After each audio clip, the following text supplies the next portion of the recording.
नमस्कार दोस्तों, मेरा नाम है गगन और स्वागत है आज की इस वीडियो में। दुबई इंटरनेशनल मोटर शो से जो है मैं आपके लिए एक बहुत ही बेहतरीन चीज़ लेके आ रहा हूँ। ये है एक इंकैस व्हीकल्स का डेवलप किया हुआ आर्मर्ड ट्रक। और ये ट्रक जो है ये यूज़ किया जाता है यूजुअली जो जितने भी डिफेंस वगैरह जो पर्पस जो होते हैं उनके लिए यूज़ किया जाता है। हालांकि ये इंकास जो है व्हीकल्स बनाती नहीं है, ये सिर्फ मॉडिफाई करती है। इंकास कंपनी कैनेडियन कंपनी है ये। और यहाँ पे आप देख सकते हैं इसमें लिखा हुआ है कि डॉज रैम F5500 जो है उसकी चैसी पे बनाया गया है। इसका 6.7 लीटर का इंजन है जो कि एक inline 6 cylinder turbo diesel engine है। 345 हॉर्स पावर ये प्रोड्यूस करता है और ये बहुत ही ज़्यादा बड़ा है साइज़ में। 6 मीटर लंबा है ये। अगर आप देखें तो पूरी फ्रेम में आ तो जाएगा शायद ये। तो 6 मीटर लंबा ये यहाँ पे है और उसके बाद में 2.5 मीटर चौड़ा है, 3 मीटर से ज़्यादा ऊंचा है। क्या क्या चीज़ें अंदर वो मैं आपको दिखाता हूँ इसमें। मतलब और डिफेंस पर्पस है तो ऐसा कोई लग्जरी चीज़ नहीं है। सारे जो डिफेंस पर्पस में यूज़ आते हैं वही चीज़ें जो है आपको देखने को मिलेगी यहाँ पे। आपको अंदर से दिखाता हूँ इसको। वो बहुत ही भारी डोर है और ये बहुत ही ज़्यादा स्ट्रॉन्ग चीज़ है यहाँ पे। आप देख सकते हैं पूरा का पूरा माहौल जो है वो डिफेंस वाला है यहाँ पे। अंदर की तरफ कोई ऐसी लग्जरी चीज़ जो है वो हम ना ही एक्सपेक्ट करें तो बेटर होगा। मैं आपको दिखा देता हूँ फिर भी कुछ चीज़ें। कुछ ऐसा माहौल है 10 जने बैठ सकते हैं अंदर की तरफ यहाँ पे और सबके लिए पकड़ने के लिए ऊपर हुक्स दिए गए हैं। और उसके बाद में अगर आप देखें इस तरफ तो यहाँ पे आपको मेन चीज़ें जैसे कि ब्लोअर कंट्रोल्स वगैरह आपको देखने को मिलते हैं। ये एक यहाँ पे वायरलेस सिस्टम है। यहाँ पे आपके पास में कुछ और बटन्स है जो कि प्रॉब्ली लाइट्स या कुछ और ओपन वगैरह इधर उधर कुछ ओपन करने के काम आते होंगे। ये छोटा सा यहाँ पे टच स्क्रीन दिया हुआ है जिसमें म्यूज़िक की व्यवस्था। आई डोंट नो कौन म्यूज़िक सुनना पसंद करेगा बट यहाँ पे दिया गया है। यहाँ पे आप जो को 4 लो, न्यूट्रल, 2 हाई और 4 हाई दिया गया, यानी कि 2 व्हील ड्राइव के तौर पे भी आप इसको चला सकते हो। Fuel saving obviously. उसके बाद में यहाँ बहुत ही बड़ा ही ये स्पेस दिया गया है। आई होप इसमें फ्रिज ना हो अंदर की तरफ। नहीं, इसमें कुछ नहीं है, ऐसा कुछ खास नहीं है अंदर। और कई ऐसी चीज़ें जो है इसमें आप इंकास मोटर्स जो है उनसे मॉडिफाई करवा सकते हो। इस तरफ ट्रिप मीटर जो है वो भी एकदम नॉर्मल सा है। 5000 आरपीएम इसकी रेड लाइन जो है वो 3000 आरपीएम के आसपास ही हो जाती है।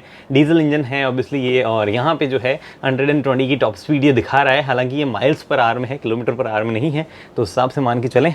ऑटोमेटिक हेडलैम्प है सरप्राइजिंगली। और यहाँ पे वाइपर्स वगैरह है। अगर आप देखना चाहें फ्रंट ग्लास एरिया तो इतना कुछ ग्लास एरिया जो है ये ऑफर करता है। उसके बाद में ऊपर टच स्क्रीन भी लगी हुई है यहाँ पे। ये अगर आप देख सकते हो यहाँ टच स्क्रीन भी लगी हुई है। कुछ लाइट्स में चालू करवाऊँ तो नहीं, लाइट्स की चालू नहीं है ऑब्वियसली। इसमें चाबी जो है वो नहीं लग रखी है। ये ऑटोमेटिक गियर बॉक्स है बाय द वे इसमें, तो आप यहाँ देख सकते हैं। ये जो आप देख पा रहे हैं ये इसका पार्किंग ब्रेक है और वो इसका मेन ब्रेक है और उस तरफ एक्सीलरेटर पैडल है। तो ऑटोमेटिक ये है, 6 स्पीड ऑटोमेटिक ये है।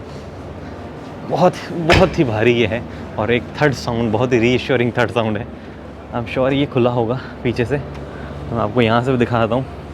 इसका कोई भी हिस्सा अगर खोलते हो तो आपके लग जाए सिर विर में तो मृत्यु निश्चित है आपकी। ये कुछ सीट्स है, सीट्स काफ़ी कंफर्टेबल लग रही है बाय द वे। 10 जने ऑब्वियसली ज़्यादा इंडिया में आए तो इसमें भर भर के लोग बिठाए जा सकते हैं बट इसकी ऑफिशियल कैपेसिटी जो है वो 10 दिखाई गई है। यहाँ से जो है इसमें ऊपर निकलने का ऑप्शन है। आप स्नाइपर वगैरह कुछ चलानी है तो वहाँ पे तैनात की जा सकती है। मैं आपको दिखाता हूँ। ये जो है ऊपर एरिया दिया गया है, यहाँ पे स्नाइपर वगैरह तैनात की जा सकती है और उसके बाद में उसको चलाया जा सकता है गन को। ऊपर चढ़ना है डायरेक्टली तो उसके लिए ऑप्शन है आपके पास में, यहाँ से क्लाइम करके आप ऊपर चढ़ सकते हैं। ये टो करने के लिए दिया गया होगा प्रॉब्ली, कुछ भी टो करना है तो उसके लिए यहाँ पे ऑप्शन है आपके पास में। अब ये यूएई में ही जो है इसको मॉडिफाई किया गया है। हालांकि ये बेसिकली जैसे मैंने आपको बताया कि ये डॉज पे बना हुआ है एक ट्रक।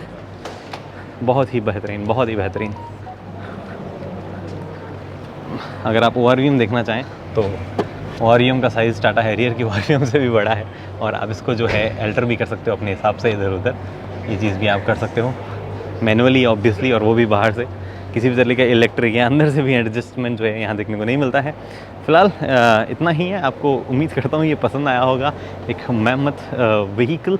इंकास जो है बाकी चीज़ें भी मॉडिफिकेशन करती है बट मेनली ये आर्मर्ड लग्जरी व्हीकल्स ही बनाते हैं। जैसे कि आपको बाकी चीज़ों में अगर देखना हो तो यहाँ पे सबअर्बन खड़ी है और अगर ये खुली है तो मैं आपको दिखाता हूँ। ये खुली नहीं है वरना मैं आपको दिखाता। इतना कुछ ज़्यादा नहीं है। इनका मेन माहौल जो है ये डिफेंस वाला ही है। तो बस फिलहाल दोस्तों इस वीडियो में इतना ही। उम्मीद करता हूँ वीडियो पसंद आई। पसंद दोस्तों लाइक शेयर सब्सक्राइब कर सकते हैं। अगली वीडियो तक दोस्तों हेलमेट पहनिए, सीट बेल्ट पहनिए, सुरक्षित चलिए। धन्यवाद।